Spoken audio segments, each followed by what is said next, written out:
Bonjour Quentin Ragetli, bienvenue, heureux de vous retrouver. On va donc parler de dessalement de l'eau de mer ou des eaux saumâtres. C'est la solution que vous proposez avec Mascara. Procédé non polluant, comment ça marche ? Alors, procédé non polluant, effectivement, alors comment ça marche ? Dessaler de l'eau, c'est tout simplement retirer le sel de l'eau. Ouais. Plusieurs technologies, celle qu'on utilise, c'est tout simplement utiliser une membrane qui a la capacité de ne laisser passer que l'eau douce.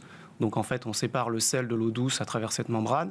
Et évidemment, pour cette séparation, il faut de l'énergie. Et nous, on a décidé d'utiliser des énergies renouvelables, principalement de l'énergie photovoltaïque, car c'est celle qui est la plus simple à installer, quel que soit le contexte, qui s'adapte parfaitement dans des zones géographiques qui peuvent être complexes et qui peut répondre à de nombreux besoins. Donc notre innovation, ça a vraiment été d'associer des énergies renouvelables avec des procédés de dessalement, avec ce petit twist de se dire on ne va pas mettre de batterie pour lisser la production des énergies renouvelables, mais on va directement asservir le procédé de dessalement de telle manière à ce qu'il adapte sa production en fonction de la quantité d'énergie produite par le soleil. Oui, parce que c'est une énergie qui est moins stable, on va dire ça comme ça, que quand on utilise des moyens thermiques pour alimenter l'usine de dessalement. Enfin, en tout cas, c'est l'idée qu'on peut... exactement. La grande difficulté des énergies renouvelables, c'est leur intermittence. C'est ça.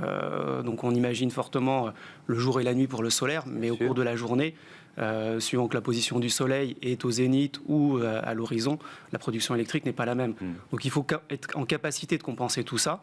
Alors vous avez plusieurs solutions, c'est soit vous mettez du stockage ou vous avez du secours pour assurer du soutien si la production des énergies renouvelables est trop faible, ou alors à l'inverse, et l'innovation qu'on a mis, c'est de se dire c'est plutôt la demande, le consommateur qui va adapter sa consommation électrique de telle manière à ce que on puisse garantir la pénétration des énergies renouvelables sur n'importe quel réseau électrique. Vous l'avez créé quand déjà, Mascara ? 2014. Et depuis, il y a des concurrents qui sont apparus en France ou ailleurs dans le monde avec le même procédé ? Alors, il y a été copiés ? Alors, on a copié pas exactement parce qu'en fait, on est les seuls quand même à pouvoir asservir sans batterie.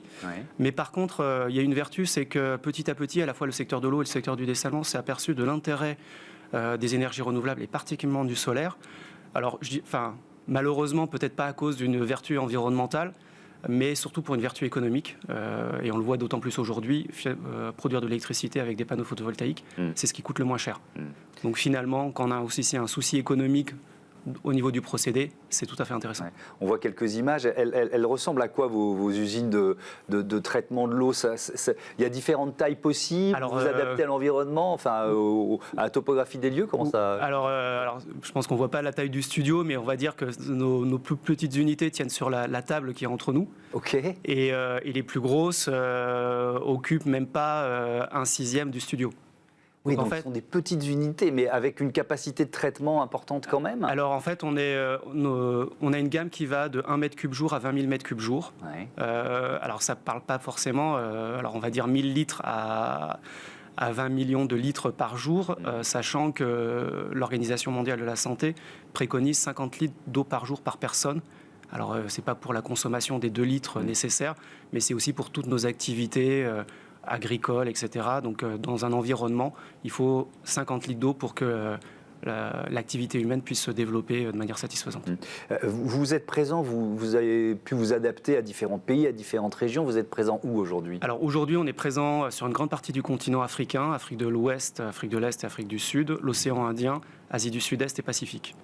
Avec vraiment, je dirais, 3 grosses zones, le Pacifique, l'Afrique de l'Est et l'Afrique de l'Ouest. Est-ce qu'il y a différents secteurs d'activité dans lesquels vous pouvez intervenir ? Alors, il y a deux segments de marché qui sont à la fois le public et le privé, et, inévitablement, comme dans toute activité, je dirais, économique. Donc on est à la fois sur du public qui va de la petite collectivité à des grosses administrations qui gèrent l'eau dans le pays. Après, dans les activités industrielles, on est plutôt soit sur du secteur hôtellerie, dans le secteur privé, et du secteur également industriel, minier par exemple, qui se pose de plus en plus la question justement de leur impact par rapport à leurs activités, et que ça soit en termes de ressources en eau ou d'énergie renouvelable. Alors on parle de dessalement de l'eau de mer ou des eaux saumâtres. C'est exactement la même technologie. Est-ce que ça change quelque chose ? De quoi on parle, tiens d'ailleurs, eau saumâtre ? Alors en fait, effectivement, quand on parle de sel, on pense tout de suite à l'eau de mer, mais en fait, il y a beaucoup de nappes dans les sols qui contiennent aussi du sel. Alors à de moindres teneurs, hein, c'est pas de la même teneur. Juste pour avoir un ordre de grandeur, en général, l'eau de mer est en moyenne à 35 grammes par litre, même si ça varie en fonction des zones géographiques.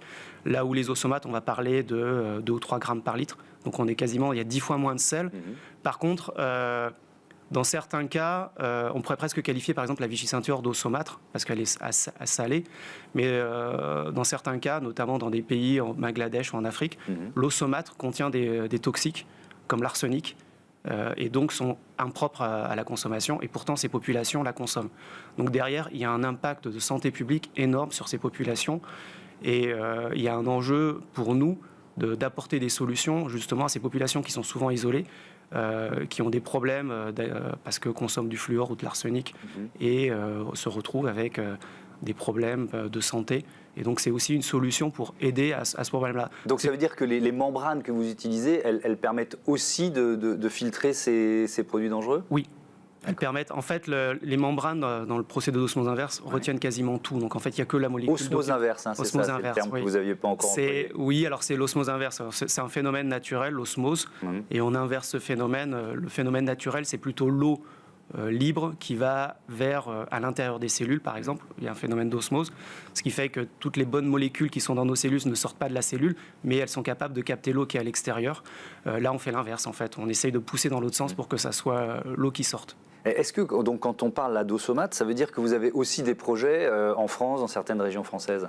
Alors, on n'a pas encore de projet en France. Alors, une particularité, c'est qu'on est une PME française qui fabrique tout en France, mais on n'est qu'à l'international hors Europe. Donc, c'est effectivement... mais on voit bien que le contexte, et ça fait l'actualité cet été, par rapport à la crise de l'eau, la question du dessalement va se poser aussi sur le continent européen. Elle se pose déjà dans des zones géographiques méditerranéennes comme l'Italie, l'Espagne ou la Grèce. Mais une image qu'on a peut-être moins, mais elle se pose en Angleterre. L'Angleterre est en train de construire une usine de dessalement qui doit ouvrir en 2023 parce qu'il y a un problème d'eau. Alors on n'imagine pas l'Angleterre où il pleut tout le temps. C'est pas le premier pays auquel on aurait pensé. Et cet été, ils ont eu un problème de l'eau. Ils ont cherché à voir s'ils ne pouvaient pas accélérer la mise en service de leur unité de dessalement dans l'Est londonien. Ouais. Vous en êtes où du développement de Mascara aujourd'hui ? Alors, comme on a commencé en 2014 avec vraiment un côté très start-up, très tourné sur la technologie, chercher de la solution, on a déposé un brevet, on a trouvé pas mal de solutions et on continue dans l'innovation.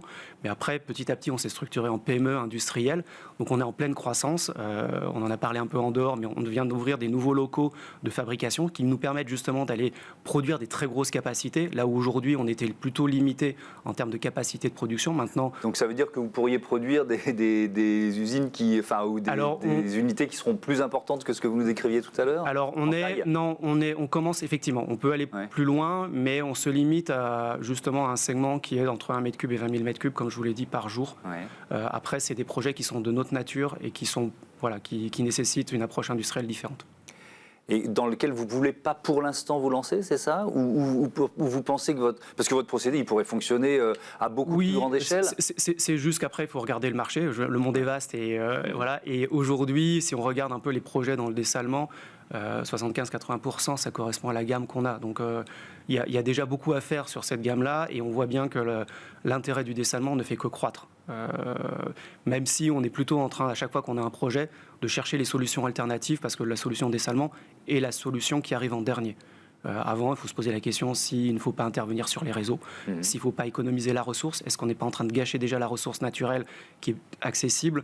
Donc c'est un peu tout ce cheminement qu'il faut faire avant d'aller mettre une solution technologique comme le dessalement. Mais dans certains cas, il n'y a juste pas le choix. Vous prenez les îles du Pacifique, il n'y a pas de nappe phréatique, il n'y a pas d'eau douce. Si vous ne dessalez pas, la seule solution, c'est de remplir des bidons de 20 litres et de les faire voyager sur 2000 km et qui après restent sur les plages dans ces petits atolls au niveau de l'océan Pacifique. Ouais, vous l'avez évoqué en parlant de l'Angleterre, mais l'été qu'on vient de vivre, c'est en train d'accélérer des projets, ou même pour vous, il y a des collectivités ou des entreprises qui viennent vous voir, des hôtels. En fait, aujourd'hui, on s'aperçoit qu'il y a une réflexion qui bouge beaucoup par rapport à l'eau. Ouais. On s'aperçoit qu'en fait, l'impact du réchauffement climatique, c'est qu'en fait, c'est pas qu'il nécessairement il pleut moins, c'est qu'en fait, les pluies sont plus intenses sur une période courte, donc ont tendance à lessiver les sols et pas rentrer dans les sols, donc à partir trop vite vers l'océan plutôt que de venir nourrir les terres, et les périodes sèches sont plus longues. Et du coup, il n'y a plus d'équilibre entre ce que la nature stockait ou ce qu'on était capable de stocker pendant les saisons des pluies et ce qu'on devait consommer pendant les saisons sèches. Et aujourd'hui, on ne sait pas comment équilibrer ça. Est-ce qu'on fait du stockage? Est-ce qu'on fait du dessalement?